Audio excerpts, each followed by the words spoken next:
Hola, ¿qué tal? El día de hoy hablaremos de la evaporación en los procesos industriales con base en las operaciones unitarias. Comencemos primero definiendo qué es una evaporación. Recordemos que una operación unitaria es todo aquello proceso que se lleva en la industria, ya sea farmacéutica, biotecnológica o alimentaria, para poder obtener un producto en base a una materia prima con la cual se llevan transformaciones físicas o químicas.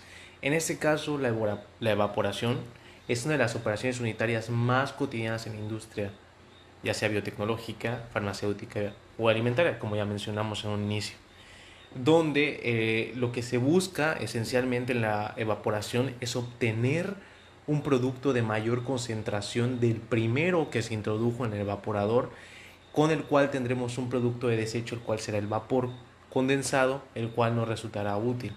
La evaporación se diferencia de la destilación porque no queremos obtener fases, no queremos obtener procesos de fases donde vamos a fraccionar el vapor, ni tampoco si también se diferencia de el secado, porque los productos no son sólidos sino son líquidos, y también se diferencia muchísimo de otros procesos como por ejemplo sería la cristalización, porque no tiene como fin el proceso de formación de cristales. Ahora, ¿cuáles son las características más importantes de una evaporación? Bueno, como ya habíamos mencionado, el objeto de interés principal es la obtención de un líquido con mayor concentración. Háblese de un jugo, háblese de un antibiótico, háblese de cualquier producto de interés. El principal objetivo es obtener algo de mayor concentración. Es decir, que el solvente, el disolvente que yo tengo inmerso en un soluto esté cada vez menor para aumentar la concentración de ese soluto. Muchas veces podemos confundir la evaporación con la destilación, pero sí hay un proceso que vagamente se confunde, que es la destilación de agua, que más bien es la obtención de agua mineral, porque aquí lo que queremos obtener es el vapor realmente para poder purificar el agua de sal, el agua de los minerales. Sin embargo, este no es un proceso muy usual, teniendo en cuenta, como dije al principio, que la característica más importante de la evaporación será la obtención de un fluido de mayor concentración. Habrá que hacer el análisis minucioso de cuál es el producto y cuál es el desecho, porque si bien la definición de evaporación es la obtención de un líquido y el desecho de un vapor, como ya mencioné previamente, pueden haber procesos como la destilación de agua, que en realidad es un proceso de evaporación donde obtenemos agua mineral de forma condensada. La mayoría del líquido removido que buscamos hacer la remoción en el evaporador es de agua. Ese será la mayor cantidad de líquido que se condensará y se desechará.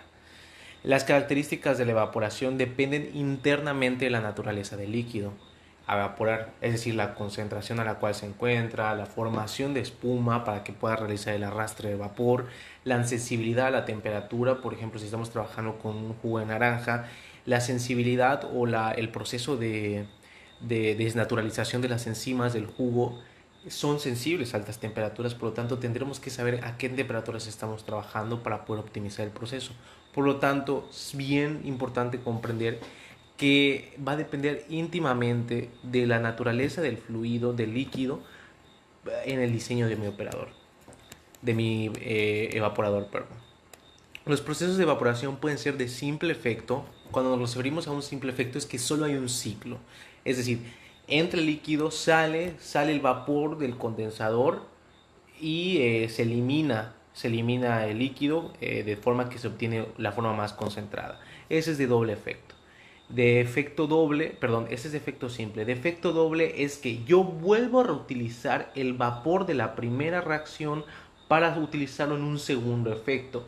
Es decir, recordemos que el proceso de evaporación suministra una cantidad de vapor de agua, con la cual ese vapor de agua calienta las tuberías y puede generar así un líquido de mayor concentración. Pero lo que hacemos en el proceso de efecto doble es que utilizamos el vapor que el líquido saca y el vapor que se desecha para poder utilizarlo como segundo efecto y así optimizar el proceso. Por lo general, 1 kilogramo o 1.3 kilogramos de vapor son capaces de concentrar una cantidad de 1 kilogramo de líquido aproximadamente. Entonces, eso permite eficientar o optimizar el proceso. Ahora, ¿cuáles son los tipos de evaporadores? En la industria, por lo general, nosotros vamos a manejar dos tipos de evaporadores. Son los evaporadores de tubos largos, verticales, que como su nombre lo dije, se encuentran en posición de las ejes de las ordenadas, es decir, en el eje de las Y son verticales, y los evaporadores de película agitada. Principalmente los evaporadores de tubos largos verticales los podemos encontrar como de flujo ascendente, es decir, que el líquido fluye en contra de la gravedad, con flujo descendente, es decir, va a favor de la aceleración gravitatoria, o con circulación forzada, que es decir, que el líquido se alimenta a través, utiliza una fuerza motriz para poder arrastrarse y generar una mayor velocidad.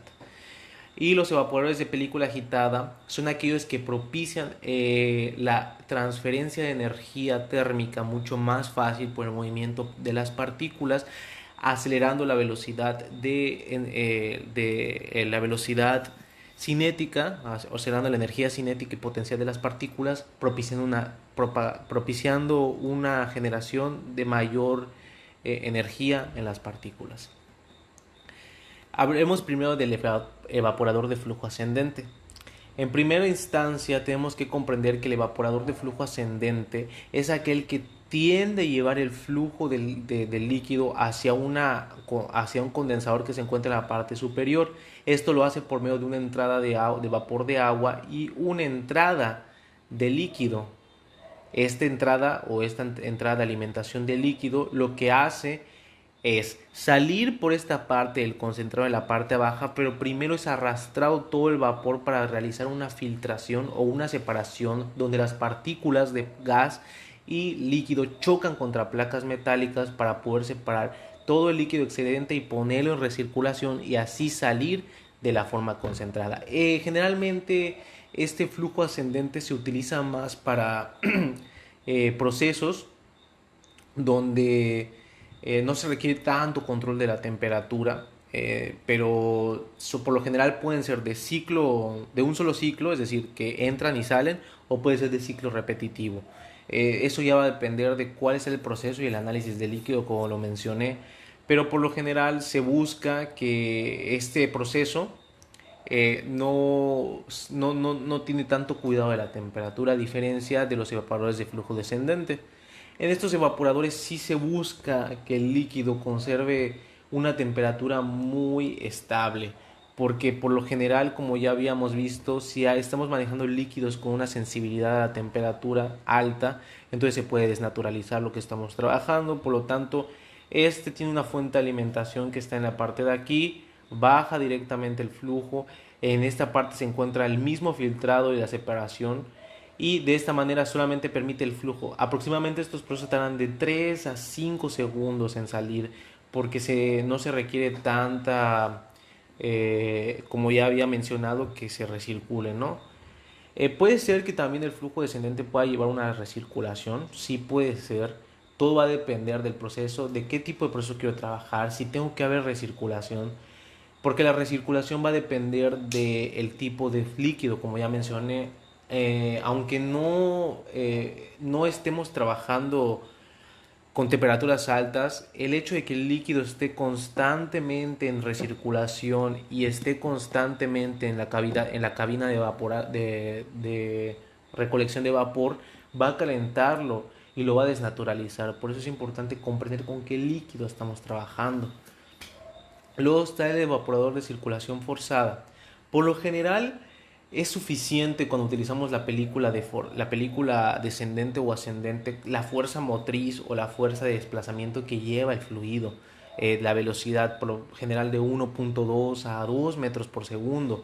Pero en general aquí, con fluidos de mayor viscosidad, donde yo requiero la mayor propagación y vencer las fuerzas mecánicas de resistencia, utilizo una fuerza motriz para poder mover el líquido. Y esa es la diferencia sustancial. Recordemos que entre más sea la viscosidad del fluido, Mucho más difícil va a ser la propagación de la energía térmica porque el fluido tiende a una mayor resistencia. Entonces, es muy importante comprender que necesitamos una fuerza mecánica para poder moverlo. Por último, tenemos los evaporadores de película agitada. Esos evaporadores son muy útiles cuando el fluido también es viscoso, pero no solamente esto, sino que es esencial porque permite la propagación adecuada de la transferencia energética en forma de calor, ya que dentro del propio evaporador contiene turbinas, que esas turbinas van a facilitar el movimiento molecular, la agitación de las partículas, y por lo tanto las partículas van a generar una aceleración mucho más constante y van a poder absorber más rápido la energía calorífica, transmitiéndola a otras partículas y así llegando a un proceso de concentrado mucho más fácil por el aumento de la temperatura. Entonces eso es muy importante, comprender cuál es y el trabajo muy eficiente que se tiene que hacer ya sea donde estemos en la industria farmacéutica o si nos estamos desenvolviendo en la industria alimentaria, comprender muy bien cuál es el proceso, analizar la concentración del líquido, la naturaleza del líquido, la capacidad enzimática de cada líquido, cuál es la composición química, física de cada líquido para poder comprender qué evaporador conviene más utilizar. Por último, hay que comprender que las ventajas, como todo proceso de operación unitaria, tiene ventajas y desventajas. Las ventajas de los procesos de evaporación es que es eficiente. Se pueden obtener concentraciones muy rápidas en poco tiempo, como ya habíamos visto, de 3 a 5 segundos. Puede generarse un ahorro importante de energía porque podemos utilizar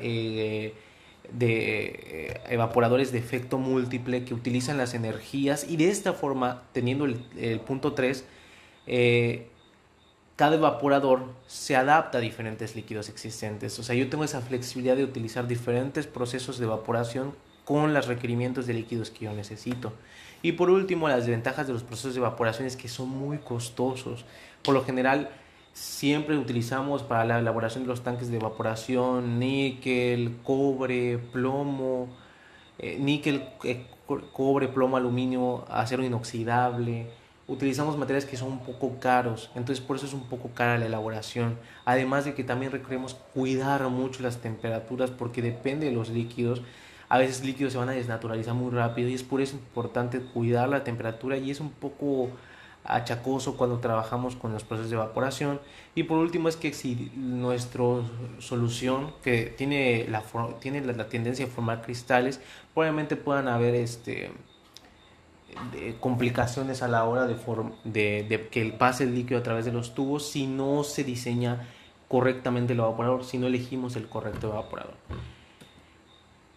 Por último, esta es la bibliografía si desean consultarla y sería todo por mi parte. Muchas gracias. Soy Ronald Juan.